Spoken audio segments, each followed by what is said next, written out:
বছর পর্যন্ত একজন মানুষ আগুনের পূজা করে, আগুনের পূজা, মূর্তির পূজা। হাদিস শরীফে আল্লাহ নবী বলেন 70 বছর পর্যন্ত মূর্তির সামনে বসে বসে শুধু ইয়া সানামু ইয়া সানামু করছে, ইয়া সানামু ইয়া সানামু। সানামুন শব্দের অর্থ হলো মূর্তি, ইয়া সানামু ইয়া সানামু করছে। কিন্তু একবারও আল্লাহ তার ডাকে একবারও মূর্তি তার ডাকে জবাব দেয় নাই, একবারও মূর্তি তার ডাকে জবাব দেয় নাই। একবার তার মুখ থেকে ভুলক্রমে আল্লাহর নাম, সমাদ হলো আমার আল্লাহ পাকের একটা সিফাতি নাম, এই নামটা তার মুখ থেকে বলে বের হয়েছে, বলে ফেলেছে ইয়া সমাদু ইয়া সমাদু। বলতে চেয়েছিল ইয়া সানামু, বলে ফেলছে ইয়া সমাদু। সাথে সাথে আল্লাহ পাক তার ডাকে জবাব দিয়ে দিয়েছেন। যখন সুবহানাল্লাহ। আল্লাহ পাক বলেন লাব্বাইক ইয়া আবদি লিমা দাউতানি। ও বান্দা আমারে কেন ডাক দিয়েছো? আমি আল্লাহ হাজির। আল্লাহু আকবার। আল্লাহ পাক তার ডাকে জবাব দিয়ে দিলেন, আল্লাহ পাক তার ডাকে জবাব দিয়ে দিলেন। তাহলে বোঝা গেল দুনিয়াতেই শুধু আল্লাহকে ডাকতে হয়। আল্লাহকে ডাকার জায়গা আখিরাত নয়, আল্লাহকে ডাকার জায়গা কবর জগত নয়, আল্লাহকে ডাকার জায়গা হলো দুনিয়াতে হায়াত যতদিন আছে ততদিন। লোকটা যখন আল্লাহর নাম কইয়া ডাক দিছে ইয়া সমাদু, আল্লাহ তো জবাব দিয়ে দিলেন। মায়ার নবী, দয়ার নবী বলেন সাথে সাথে লোকটায় কয় 70 বছর 80 বছর আমার দেবতারে ডাকলাম, একদিনও জবাব দিল না। আর আজকে একদিন ভুলে আমার প্রকৃত মালিকরে ডাক দিয়েছি, সাথে সাথে তিনি জবাব দিয়ে দিয়েছেন। লোকটা আর দেরি করলো না, সাথে সাথে মূর্তি পূজা ছাইরা কালেমা পড়ে মুসলমান হয়ে গেল। মুসনাদে আহমদ কিতাবের ভিতরে লিখেন আল্লাহ পাক রব্বুল আলামিন যেই মানুষটাকে সর্বশেষ আল্লাহ পাক তারে জান্নাত দিবেন,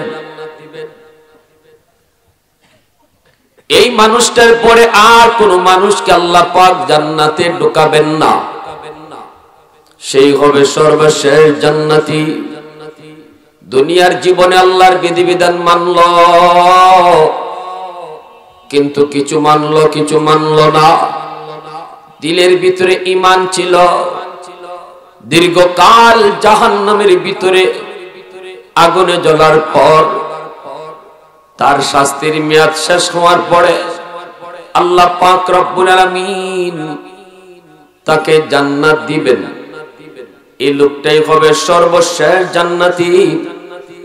এরপরে আল্লাহ পাক জান্নাতের দরওয়াজাকে আল্লাহ সিলগারা মারবেন, জাহান্নামের দরওয়াজাকেও আল্লাহ সিলগারা মেরে দিবেন। আর বলবেন জাহান্নামীরা তোমরা চিরকাল জাহান্নামে থাকবা, জান্নাতীরা চিরকাল তোমরা জান্নাতে থাকবা। এই দুনো দল মানুষের সামনে মাঝখানে মরণটাকে আল্লাহ পাক দুম্বার আকারে জবাই দিয়া বলবেন আজ থেকে আর কোন মরণ নাই, মরণের মরণ আমি আল্লাহ ঘটায় দিলাম। সুবহানাল্লাহ। আমার ভাইরা, বন্ধুরা, যুবক, হাজারো হাজারো কোটি কোটি বছর জাহান্নামের আগুনে জ্বলার পর এই লোকটা আল্লাহর কাছে শুধু বারবার কয় ইয়া হাইয়্যু ইয়া কাইয়্যুম।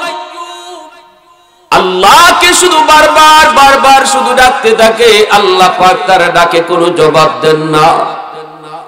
শাস্তির মেয়াদ তার শেষ হয় নাই, এজন্য আল্লাহ পাক তার ডাকে কোনো জবাব দিবেন না। আল্লাহ পাক জবাব দিবেন না। একটা পর্যায়ে যখন শাস্তির মেয়াদ শেষ হবে আল্লাহ পাক জিব্রাইলে আমিনকে বলবেন জিব্রাইল জাহান্নামের ভিতরে যাও। কে আমি আল্লাহকে এইভাবে ডাকতেছি, যায় তারা একটু দেখো। জিব্রাইল আমিন তিনি জাহান্নামের ভিতরে ঢুকবেন, ঢুইকা তিনি জাহান্নামের ডানে বামে সামনে পিছনে চতুর্দিকে ঘুরবেন, কিন্তু মানুষ দেখবেন না। আওয়াজ শুনতে পাবেন, আল্লাহকে ডাকার আওয়াজ তিনি শুনতে পাবেন, কিন্তু মানুষ দেখবেন না। এবার জিব্রাইল বলবে, মালিক আমি তো আওয়াজ শুনতে পাই, কিন্তু মানুষ তো দেখি না। জাহান্নামের আগুনে জ্বলতে জ্বলতে হাত পা অঙ্গগুলি কয়লার মতো হয়ে গেছে, মানুষের কোন সুরত তার ভিতরে নাই। অঙ্গ প্রত্যঙ্গগুলি সব কয়লার মতো, মানুষ হিসাবে চেনা যায় না, মানুষ হিসাবে বোঝা যায় না।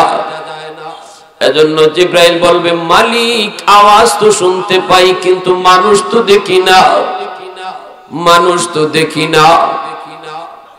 জাহান্নামের আগুন দুনিয়ার আগুনের মতোই নাকি এর তেজ, এর পাওয়ার, এর জ্বালানি শক্তি আরো বেশি?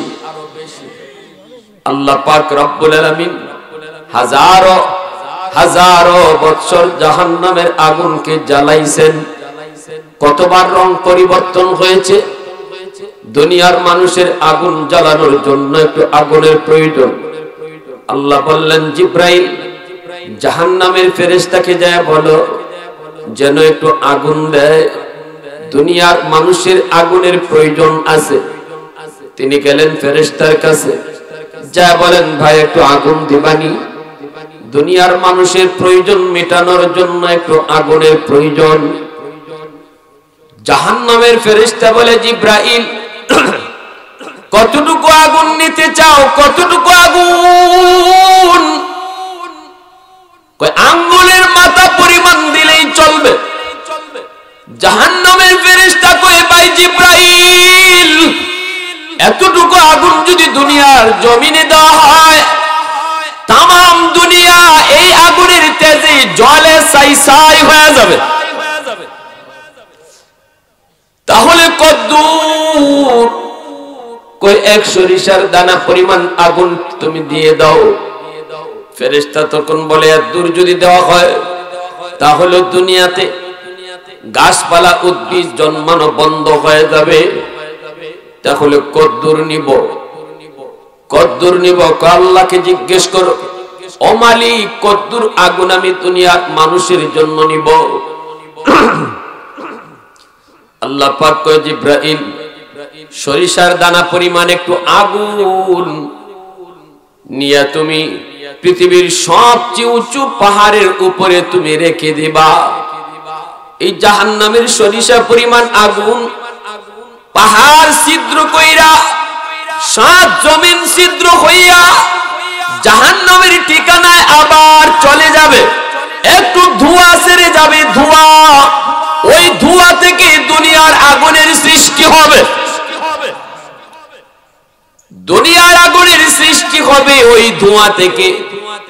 অতএব না ডাইরেক্ট আগুন, জাহান্নামের আগুন দুনিয়ায় নেওয়া যাবে না। আজ আমরা দুনিয়ার যে আগুন, যে আগুনে আঙ্গুল দিতে পারে না, নিজের চামড়া পড়ে যায়, যে আগুন ঘর বাড়ি সবগুলি জ্বালায় ছাই করে দেয়, সে আগুন জাহান্নামের সরিষা পরিমাণ আগুনের ধোঁয়া। আল্লাহু আকবার। সরিষা পরিমাণ আগুনের ধোঁয়া। জিব্রাইল আলাইহিস সালাম বলে, আল্লাহ মানুষ তো দেখি না, আওয়াজ শুনি। আল্লাহ পাক তখন বলবে, জিব্রাইল তুমি বের হয়ে আসো, আমি আল্লাহ দেখতেছি। সুবহানাল্লাহ। আল্লাহ পাক তখন কুদরতি হাত জাহান্নামের ভিতরে ঢুকাইয়া দিবেন। আল্লাহ তার নিজের হাত ঢুকাইয়া দিবেন। ঢুকাইয়া ওই লোকটা, যে লোকটা কয়লার মতো হয়ে গেছে জ্বলতে জ্বলতে, এই লোকটারে আল্লাহ তার কুদরতি হাতের তালুতে উঠাইয়া বলবেন, বান্দারে কেন ডাকতেছো? সুবহানাল্লাহ। জোরে বলো। আমার ভাইরা, বন্ধুরা, যুবক, এই কথা বলতেই লোকটা তখন বলবে, মালিক দুনিয়াতে গুনাহ করেছি, অন্যায় করেছি, অপরাধ করেছি, নাফরমানি করেছি, এজন্য আজ আমি জাহান্নামের আগুনে জ্বলতেছি। ও মালিক, এটাই আমার শাস্তি, এটাই আমার পাওনা। কিন্তু উলামায়ে কেরামের জবানে শুনেছিলাম তোমার নাম হলো রহমান, তোমার নাম হলো রহিম, তুমি হলে আরহামুর রাহিমিন। শুনেছিলাম হাসরের ময়দানে তোমার কুদরতি কলিজায় ৯৯ ভাগ দয়া আর মায়া থাকবে। আল্লাহু আকবার, জোরে বলো। আজ আমি জাহান্নামের আগুনে জ্বলতেছি, এটাই আমার পাওনা গো আল্লাহ।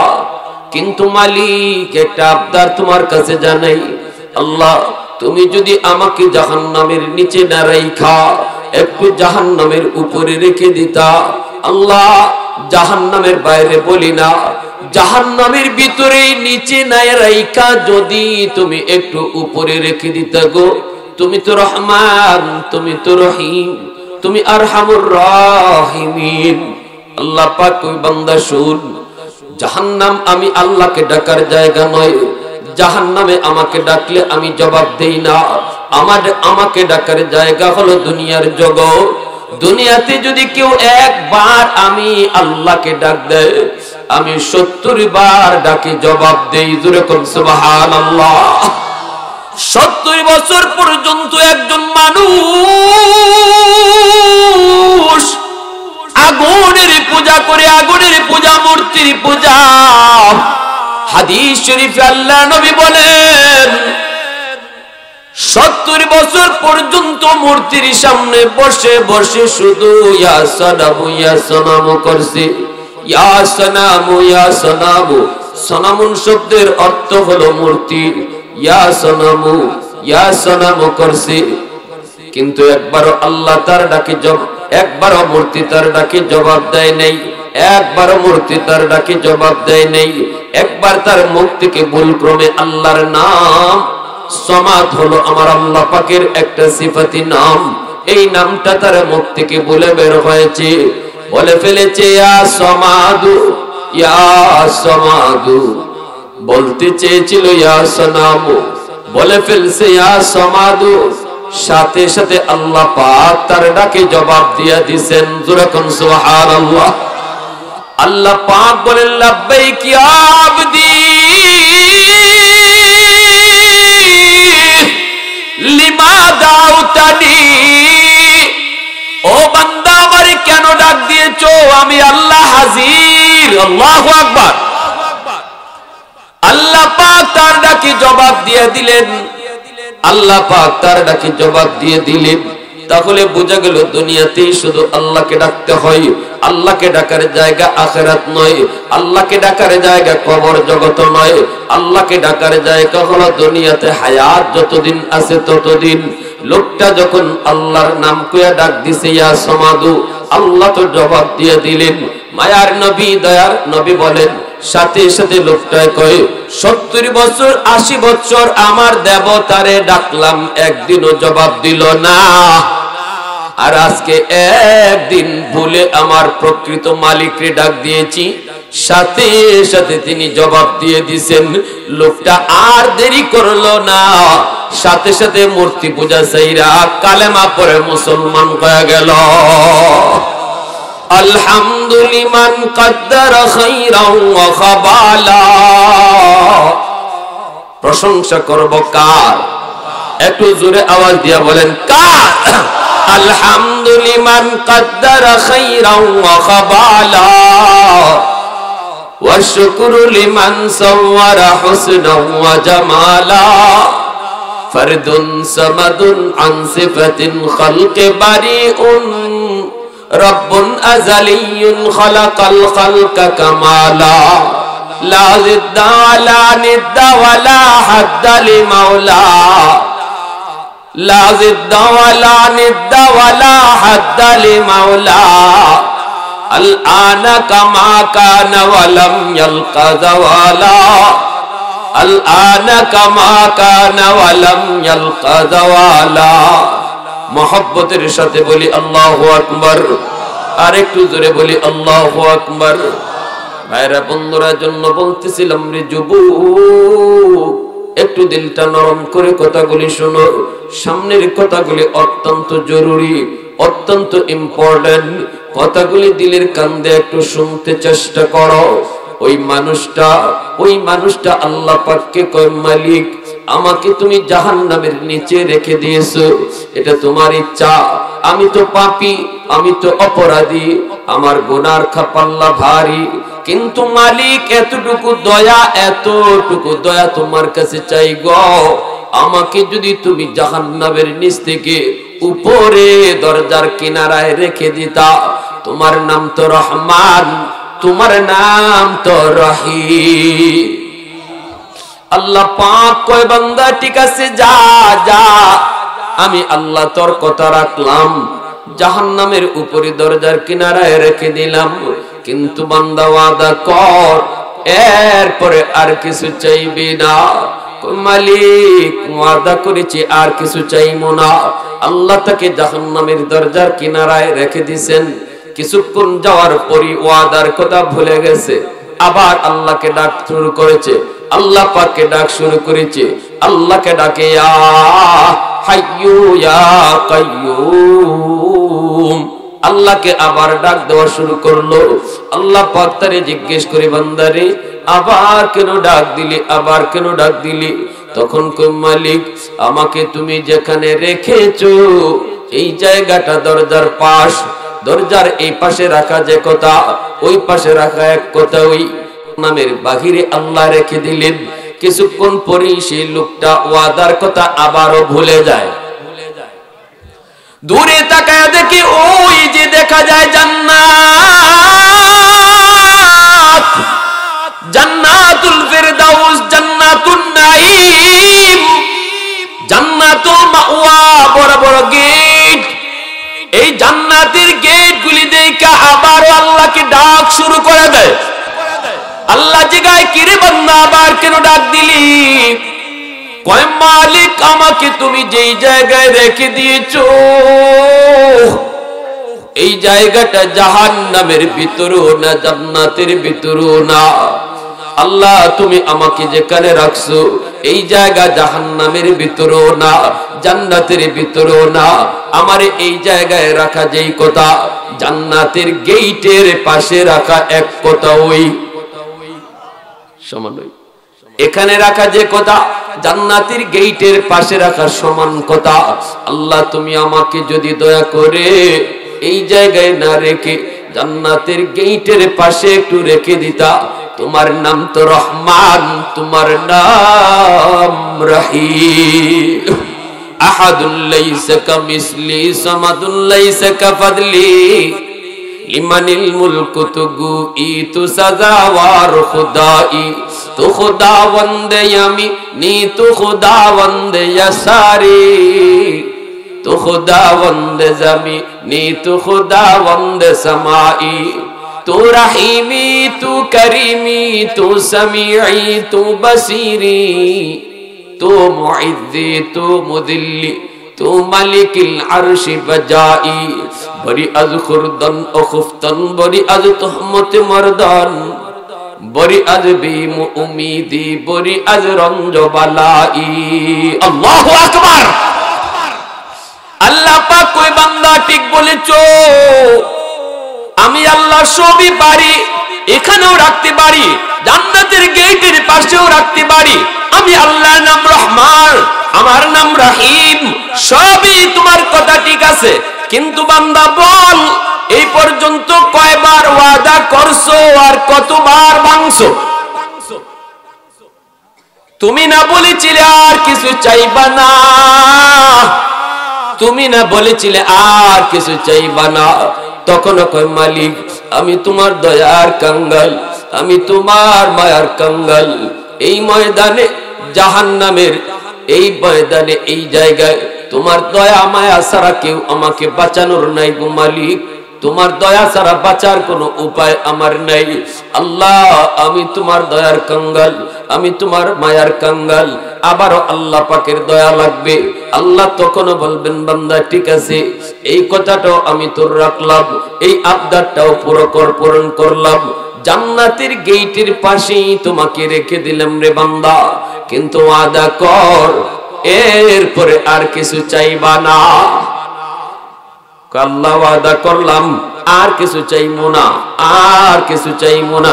আল্লাহ পাক রব্বুল আলামিন কয় একটু ভালো করে ওয়াদা কর। আগেও তো এইভাবে ওয়াদা করছো, হ্যাঁ কইছো আল্লাহ ওয়াদা করলাম আর কিছু চাইবো না। আল্লাহ এই ওয়াদা আর ভাঙবো না, আমার খালি গেটের পাশে একটু রেখে দাও। আল্লাহ দয়া কইরা এই লোকটারে জান্নাতের গেটের পাশে এনে রেখে দিছে। সে শুধু বারবার খালি আগাইছে আগাইছে, জান্নাতের গেটের পাশে আইসা জান্নাতের ভিতরে কি আছে একটু দেখার জন্য তার দিল দেওয়ানা হয়ে গেছে।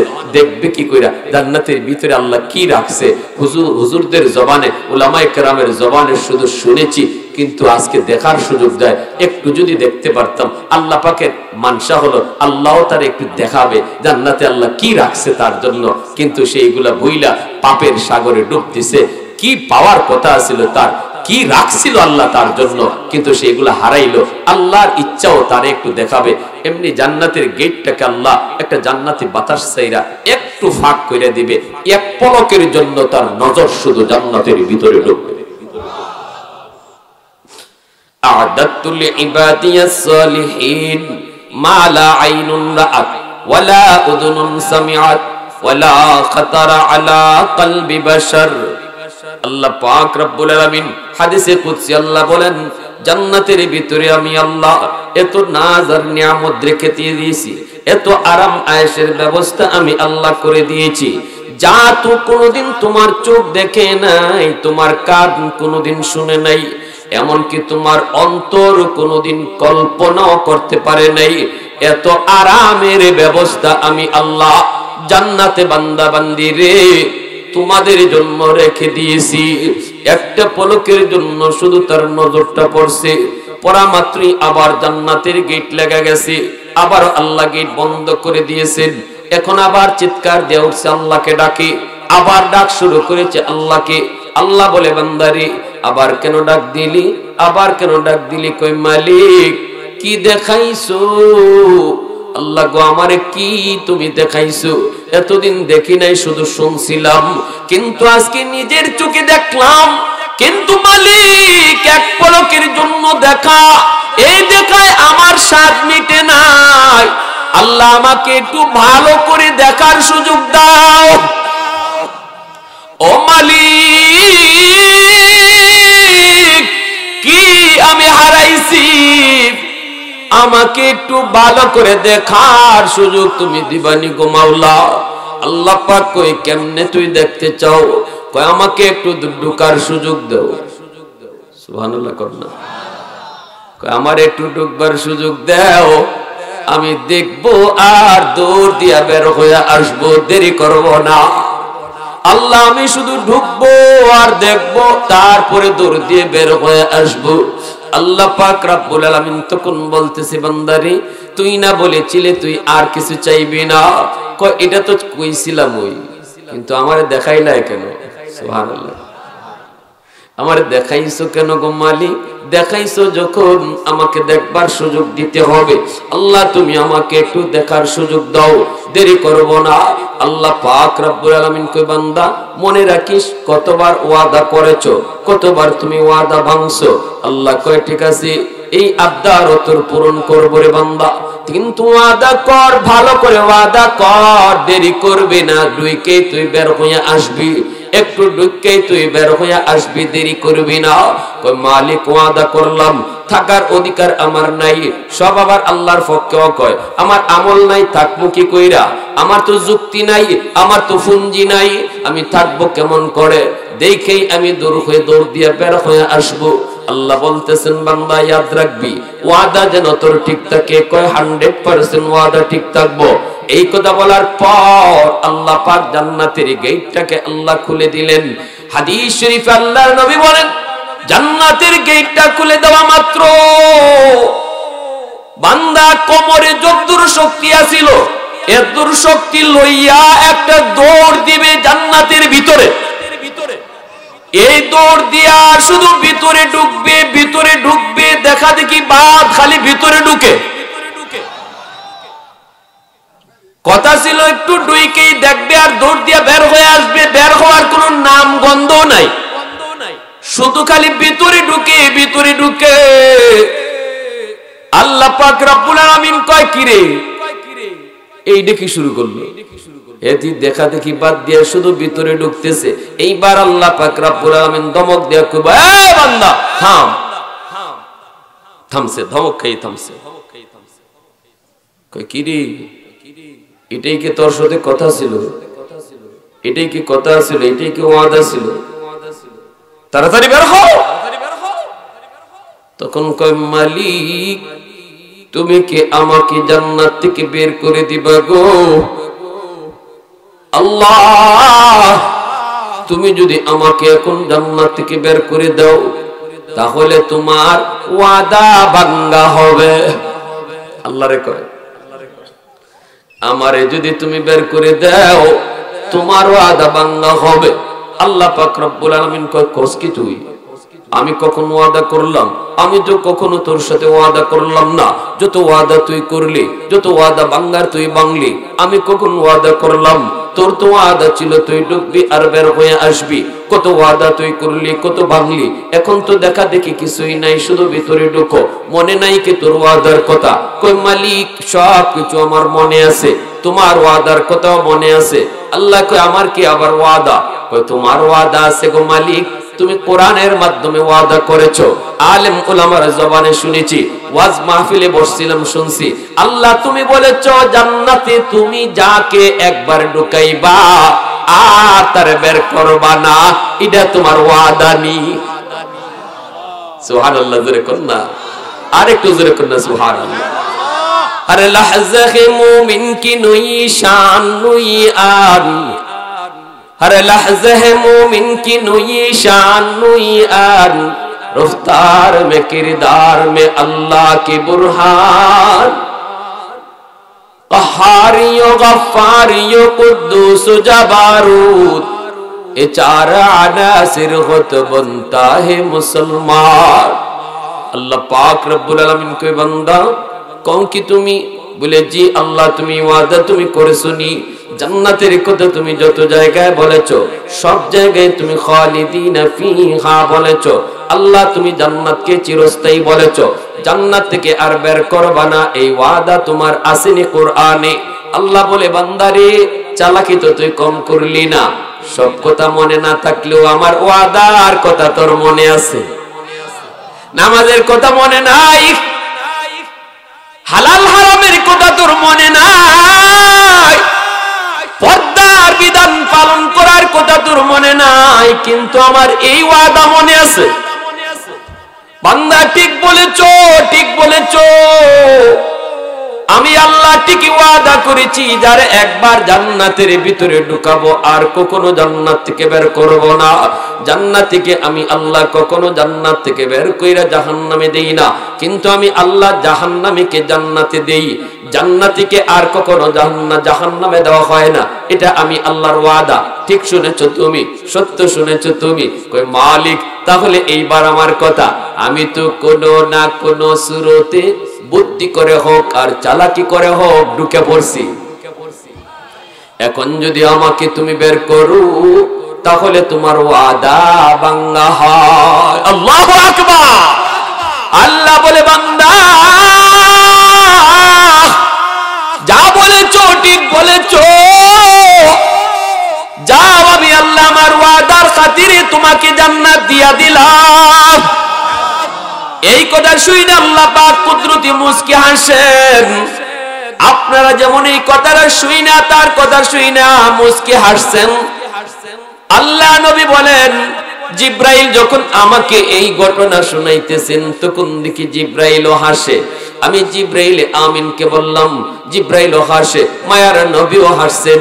নবী যখন সাহাবায়ে কেরামদেরকে শুনাইছেন, সাহাবায়ে কেরামরাও তারা এই জায়গায় আইসা হাসছেন। আমি আপনাদেরকে এই মুহূর্তে শুনাইলাম, আমিও মুস্কি হাসলাম, আপনারাও মুস্কি হাসলেন। এই হাসিটা এই জায়গায় হাসলে পরে মায়ার নবীর সুন্নতের উপরে আমল হয়, এমনকি আল্লাহর সুন্নতের উপরেও আমল হয়ে যায়। সুবহানাল্লাহি ওয়া বিহামদিহি সুবহানাল্লাহিল আযীম সুবহানাল্লাহি ওয়া বিহামদিহি সুবহানাল্লাহিল আযীম। ভাইরা বন্ধুরা জন্য বলতেছি, সাহাবায়ে কেরাম যখন হাসলেন নবীও হাসলেন। সাহাবীরা জিজ্ঞেস করে, নবী গো আপনি হাসলেন কেন? নবী বলতেছেন, আমি হাসলাম কেন এই প্রশ্ন পড়ে আমি জিব্রাইলকে জিজ্ঞেস করেছিলাম, জিব্রাইল হাসলা কেন? জিব্রাইল কয়, নবী গো আমি কি বলবো কেন হাসলাম? বান্দার এই কথা শুই না আল্লাহ নিজেই হাসছে। সুবহানাল্লাহ, জোরে কন্যা আল্লাহ নিজেই হাসছে, আল্লাহ নিজেই হাসছে। তাহলে ইসলামে হাসি আনন্দ আছে, বিনোদনও আছে, তার মানে সেটা হারাম তরিকায় নয়, ঠিক কি না? আল্লাহ নবীও বিনোদন করেছেন, নবীও আনন্দ করেছেন, কিন্তু আমাদের আনন্দের মতো না যে আনন্দে ডেস্ক স্টেপ আনতে হবে, মাইক বাজাইতে হবে, গান করতে হবে, নারী পুরুষের নাচানাচি করতে হবে। 16ই ডিসেম্বর আনন্দ অনুষ্ঠান করেন, আমাদের স্বাধীনতা দিবস, অসুবিধা নাই যুবক, কিন্তু এই আয়োজনটারে গান বাজনার ভিতরে আনলে সেটা আর আয়োজন থাকে না, গুনাহের রূপ নেয়, ঠিক কি না? বিবাহ শাদীর অনুষ্ঠান আনন্দের বিষয়, সেখানে অনুষ্ঠান করবেন, সওয়াবের বিষয়। কিন্তু যদি এখানে নারী পুরুষকে একসাথে খাওয়ানোর ব্যবস্থা করা হয়, আবার ডেস্ক স্টেপ আইনা গান বাজাইয়া আগের রাত সারা মানুষের ঘুম নষ্ট করা হয়, তাহলে সওয়াবের অনুষ্ঠান, ইবাদতের অনুষ্ঠান গুনার অনুষ্ঠানে পরিণত হয়। আল্লাহ নবী বিনোদন করেছেন। নবীজি কিভাবে করছেন? নবীজি একদিন খেজুর নিয়ে বসছেন, মাঝখানে খেজুর, নবীজির সাথে সাহাবায়ে কেরাম বসছেন, আল্লাহ নবীর পাশেই বসছেন নবীজির দামান, নবীজির জামাতা হযরত আলী রাদিয়াল্লাহু তাআলা আনহু। আলী রাদিয়াল্লাহু তাআলা আনহুর সাথে নবীজির সম্পর্ক কি আমরা জানি না কম বেশি? নবীজির শ্বশুর আর আলী জামাতা, জামাই। তো আলী রাদিয়াল্লাহু তাআলা আনহু নবীজির পাশে বসা, জামাই আর শ্বশুর একসাথে আপনাদের এলাকায় বসা যায় তো? সবাই কথা কয় না, কোনো সমস্যা আছে না? অনেক এলাকায় গেলে পরে দেখি শুনি যে অনেক জামাই যদি দেখে যে শ্বশুর এই রুমে আছে, সে এই রুমে ঢুকে না, শরম, সে আরেক রুমে চলে যায়। শ্বশুরকে সালাম দিতে তার লজ্জা লাগে, হাত মিলাইতে লজ্জা লাগে, শ্বশুরের সাথে গল্প করতে লজ্জা লাগে। এখানে শরীয়তে লজ্জার বিষয় নাই, এখানে আরো সওয়াবের বিষয়। যেখানে লজ্জা করার কথা সেখানে লজ্জা করো, সেটা কোথায়? শালীর কাছে বইসো না, এখানে লজ্জা করো, এটা হারাম। এখানে বসলে পরে গন্ডগোল বাজবে। আর শাশুড়ির শ্বশুরের সাথে বৈশা গল্প করলে কোনো গন্ডগোল নাই। যেখানে গন্ডগোল হয় এখানে বৈশা মজা করতে আমাদের খুব মজা লাগে, এখানে গল্প করতে মজা লাগে। আর যেখানে বসলে কোনো অসুবিধা নাই, বরং সওয়াব হবে, এখানে বসতে আমাদের লজ্জা লাগে। আল্লাহর নবী শিখাই গেছেন, উম্মত দামানকে জামাইকে পাশে লইয়া বসা যায়, জামাইয়ের সাথে মজাও করা যায়, ঠাট্টাও করা যায়। নবী কেমনে জামাইয়ের সাথে মজা করতেছেন দেখেন, নবীজির পাশেই জামাই বসা, মাঝখানে খেজুর, সাহাবায়ে কেরাম চতুর্দিকে গোল হয়ে বসছেন। আল্লাহ নবী বলেন, খেজুর খাও আর আমার কিছু নসিহত শুনো। নবীজি ওয়াজ করতেছেন, সাহাবায়ে কেরাম নবীর ওয়াজ শুনতেছেন, আর প্রত্যেকে একটা করে খেজুর খাইতেছেন। খেজুর খেয়ে খেয়ে বীজ যার যার সামনেই রাখতেছেন, বীজ সামনেই রাখতেছেন। ব্যতিক্রম শুধু একজন, যিনি খেজুর খান ঠিক, বীজটা নিজের সামনে রাখেন না, বীজ রাখতেছেন আরেকজনের সামনে। তিনি হলেন আমার আপনার নবী, রহমতের নবী। নবীজি খেজুর খাচ্ছেন ঠিকই, কিন্তু বীজ রাখতেছেন জামাইয়ের সামনে। ঘটনা বুঝছেন পরে কি হয়? এখন খেজুর খাওয়া শেষ, সাহাবায়ে কেরাম কে কোথায় বীজ রাখতেছে এগুলো খেয়াল করে কে? কারলা আল্লাহর নবীর বয়ান, নবীর ওয়াজ, নবীর নসিহত, এখানে খেজুর কে কয়টা খাইলো, কে বীজ কোথায় রাখলো, এগুলা নজর নাই তো। সবাই তো আল্লাহ নবীর কথা মনোযোগ দিয়ে শুনতেছেন। খেজুর খাওয়া শেষ, এবার আল্লাহ নবী বলেন, আচ্ছা খেজুর খাওয়া শেষ, আমার বয়ানও শেষ, এখন একটু বোঝা দরকার এই খানার ভিতরে কে কি পরিমাণ খেজুর খাইছে। কারণ হলো আমাদের সমাজেও দেখবেন কিছু মানুষ আছে, গল্প হোক আর কিচ্ছা হোক, যত কথাই কন তার খানা বন্ধ হয় না, ঠিক না? হাত তার মেশিন কিন্তু চলছে, এটা বন্ধ নাই। আবার কিছু মানুষ আছে কথা কইলে খানা খাইতে পারে না। কথা কেউ যদি কয় তো মুখে নেই, আবার তোরা খায়, মুখে নেই তোরা, এইভাবে তার খানাই বন্ধ হয়ে যায়। আর কিছু মানুষ আছে মাশাআল্লাহ, এর মেশিন স্টার্ট হইলে আর অফ নাই। তুমি এবার গল্প যা করো করো, তোমারটা তুমি করো, এই অবস্থা। তখন আল্লাহ নবী বলতেছেন যে না, আমাদের একটু বোঝা দরকার, এই এত কথা শুনলাম আমরা, এত নসিহত শুনলাম, এখন কে কি পরিমাণ খেজুর খাইলো, সাহাবায়ে কেরাম বলে ইয়া রাসূলুল্লাহ এটা বুঝি কেমনে, সবাই তো খেজুর খেয়ে ফেলছি, খেজুর তো পেটে চলে গেছে, বুঝবো কেমনে কে বেশি খাইলো কে কম খাইলো? আল্লাহ নবী বলেন না না, বোঝার তরিকা আছে, বোঝার একটা পদ্ধতি আছে, একটা আলামত আছে। সাহাবীরা বলে কেমনে? যার সামনে যে পরিমাণ বীজ আছে বোঝা যাবে সে এই পরিমাণ খাইছে। এখন প্রত্যেক সাহাবী যার যার সামনে তাকাইছেন, তাকায় দেখেন যে না বীজ মিল মতোই আছে, কিন্তু প্রত্যেকে আবার নিজেরটার দিকে তাকাই তো আবার পাশের জনের দিকে তাকায়, এইভাবে তাকাই তাকায় দেখে হযরত আলী রাদিয়াল্লাহু তাআলা এর সামনে খেজুরের বীজের গিলা হয়ে গেছে, স্তূপ। এখন তো সাহাবীরা করি আল্লাহ রে, আলী যে অত বড় খাদক এটা তো আগে জানি না, আলী যে এত খাওয়া এটা তো আমরা আগে জানি না। আমরা নবীর ওয়াজ শুনিয়ে আর সে ফাঁকে দিয়ে দুইটা করে ঢুকাইছে, তাইলে ডাবল বীজ কেন? হযরত আলী রাদিয়াল্লাহু তাআলা নিজের সামনে তাকায়া ইনি নিজেও অবাক হয়ে গেছে, কই না আমার সামনে অত বীজ এলো কোত্থেকে? আমি তো এত খেজুর খাইছি না, বীজ এত বীজ, ডাবল বীজ কোত্থেকে আসলো? আর হযরত আলী দেখতেছেন যে সবাই বড় বড় চোখে তার দিকে তাকাইতেছে। এটা একটা শরমের বিষয় না, এটা একটা লজ্জার বিষয়। সবাই দেখছে আরে বাপরে আলী যে এত বড় খাওয়া, এটা তো আগে জানতাম না। প্রত্যেকে মনে মনে ভাবতেছে, আর আলী শরম, এমন শরম পাইছে। এবার আলী কয় ঘটনাটা কি আমার তো একটু বুঝতে হইব। হঠাৎ করে নজরটা খালি গেছে শ্বশুরের দিকে, নবী তো পাশেই বসা, দেখেন নবীজির সামনে খেজুরের বীজ একটাও নাই। এইবার হযরত আলী বুঝে গেছেন যে আচ্ছা আমার শ্বশুর তো এখানে আমার একটা লজ্জা ফেলাইবার কায়দা করছে, ইনি খেজুর খাইছেন ঠিকই কিন্তু বীজ রাখছেন আমার সামনে। হ্যাঁ, হযরত আলী কি পরিমাণ জ্ঞানী বুঝে ফেলছেন। এবার হযরত আলী বলে ইয়া রাসূলুল্লাহ আমার একটা কথা আছে। নবী বলে কি কথা বলো? আল্লাহ নবী তো মুস্কি হাসতেছেন। তো নবী বলেন কি কথা বলো? বলে ইয়া রাসূলুল্লাহ আমার কথা হলো খেজুরের বীজ দেখলেই বোঝা যাবে কে কি পরিমাণ খানা খাইছে আর কে কত বড় খাদক, এটা বোঝা যাবে ঠিকই, কিন্তু আমার কথা হলো যিনি খেজুরের সাথে বীজ সহ খাইছে ইনি কত বড় লাউড়া।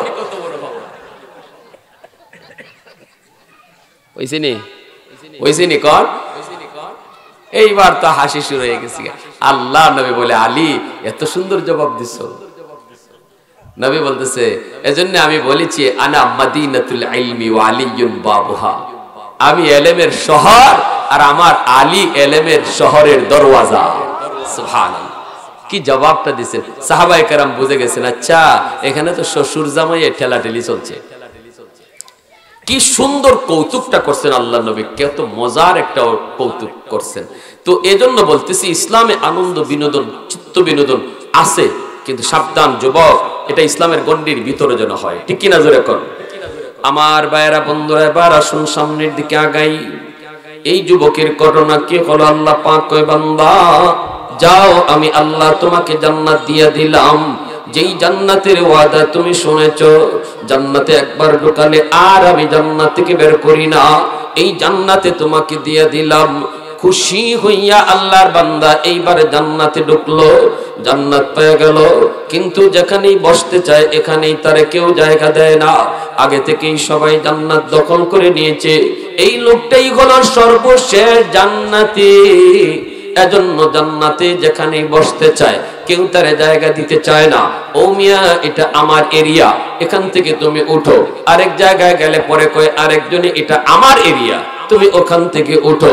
এখন কয় মালিক জান্নাত তো তুমি দিয়েছ, কিন্তু যাব কোথায়? কেউ তো বসতেই দেয় না।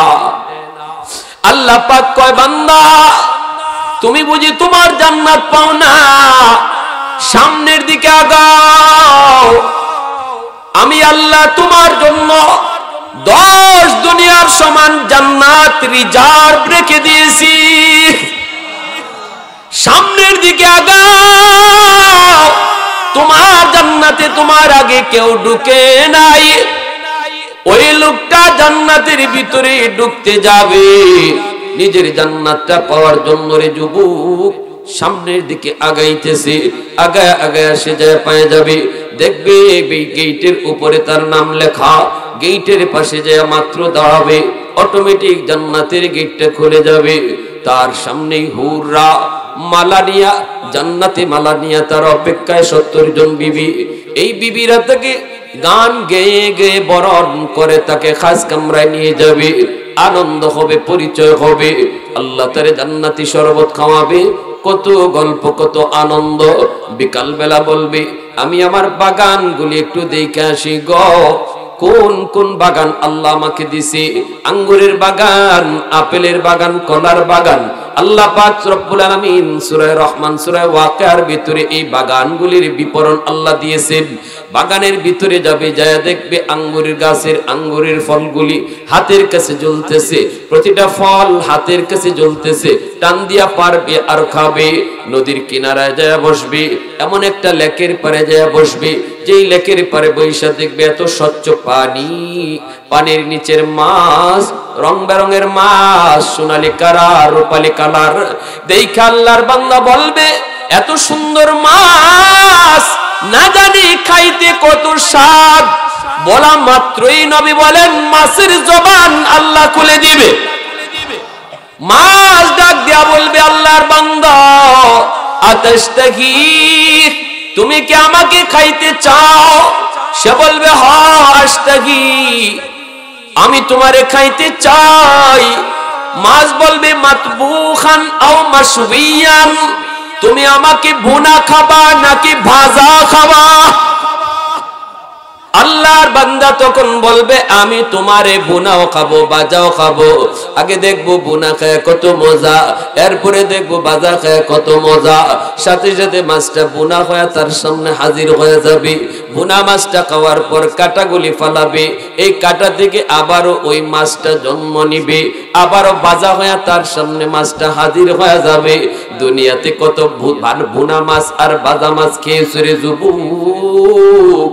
দুনিয়ার মাছ হলো নকল স্বাদ, আর জান্নাতের মাছের স্বাদ হলো আসলি স্বাদ। পদ্মার ইলিশ যতই তুমি খাও, এই ইলিশের স্বাদ কিন্তু এটা নকল স্বাদ। জান্নাতে আল্লাহ তোমাকে ইলিশ খাওয়াবে, এটা হলো ইলিশের আসলি স্বাদ। দুনিয়াতে ল্যাংড়া আম তুমি খেয়েছো, দুনিয়াতে ফলমূল আপেল আঙ্গুর কত কিছুই না খেয়েছো। আল্লাহ পাক দুনিয়াতে যত ফল রেখে দিয়েছে, জান্নাতি নিয়ামতের সবগুলা এক একটা স্যাম্পল। এগুলা হলো নকল, আসল ফলের বাগান আল্লাহ জান্নাতির জন্য রাখছে। এজন্য দুনিয়ার আঙ্গুর, দুনিয়ার আপেল, দুনিয়ার আমের স্বাদের চেয়ে হাজার হাজার গুণ বেশি স্বাদ জান্নাতি ফলের। ওই অবস্থায় আল্লাহর বান্দা দেখবি হঠাৎ করে তার পিছনে নরম হাত দিয়ে কে যেন ধরছে। বাম দিকে তাকায় দেখবে একটা সুন্দরী নারী, এত সুন্দর এত সুন্দর, তাকানো মাত্রই সে আবার চোখটা ফিরে নিবে। চোখটা ফিরে না বলবে কে গো তুমি, তাড়াতাড়ি সরো, কে তুমি, আমার কাছ থেকে তাড়াতাড়ি সরো। মহিলাটাই বলবো, সুন্দরী নারীটা বলবি আমি তোমার প্রেমিকা, তুমি আমার প্রেমিক, আমি তোমার মাশুকা, তুমি আমার আশিক। তখনই সে কইব অসম্ভব, ইন্না লিল্লাহি, এটা কি কও তুমি? আমি তোমার আশিক না, তুমি আমার মাশুক না। দুনিয়াতে কত আশিক কত মাশুকের খেলা দেখেছি, আমি কোনোদিন ওই ঝামেলায় যাই নাই, হারাম প্রেম ভালোবাসায় যাই নাই। দুনিয়ার কত সুন্দরী আমারে ডাকছে প্রেমের জন্য, আমি কোনো প্রস্তাব গ্রহণ করি নাই, কারণ দুনিয়ার নাপাক প্রেম ভালোবাসা আমার অন্তরে ছিল না। আমার অন্তরে জমায়া রাখছিলাম আমি আমার মাওলার প্রেম।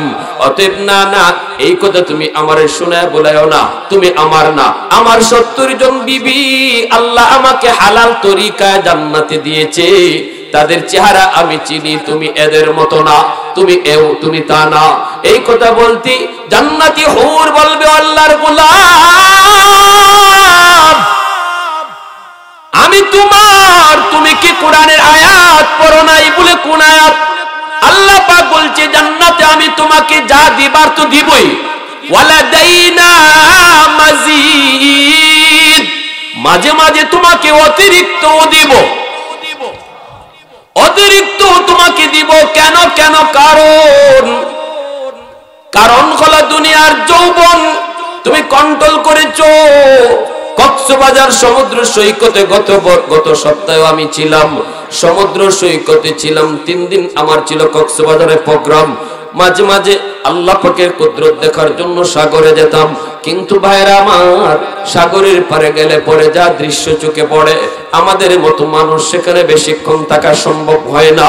চোখ থেকে অজান্তেই চোখের পানি ঝরে আর কান্দি আর বলি মালিক এই সাগর প্রতিনিয়ত আল্লাহর কাছে আবদার করি আলা কুল্লা ইয়াউমিন ওয়াল আরদু ইস্তাজিলু রাব্বাহু আলা কুল্লা ইয়াউমিন ওয়াল বাহরা ইস্তাজিলু রাব্বাহু আলা কুল্লা ইয়াউমিন ওয়াল মালাইকাতু ইস্তাজিলু রাব্বাহু হারাম নারীকে লইয়া না ঘুইরা আমি আল্লাহর মহব্বত দিলের ভিতরে বসাইছিল আজকে জান্নাতে লেকের পারে সে একা নয় আমি আল্লাহ তোমারে অতিরিক্ত পাঠাইলাম তুমি যায়া আমার ওই বান্দারের সঙ্গ দাও সময় দাও দুনিয়াতে যদি তুমি এই সমস্ত বিষয় থেকে বিরত থাকো আল্লাহ তোমাকে জান্নাতে এগুলা দিবে দুনিয়াতে তুমি এই স্বর্ণ পরো নাই আল্লাহর ভয়ে আল্লাহ তোমাকে জান্নাতের স্বর্ণ অলংকার পরাবে দুনিয়াতে তুমি আমার ভাইয়েরা বন্ধুরা মনে করছো দাড়ি রাখছো আর মনে করছো দাড়ি না রাখলে কত যুবক জানি আমারে দেখা যাইতো আল্লাহ তোমাকে জান্নাতে মনের আশা পূরণ করবে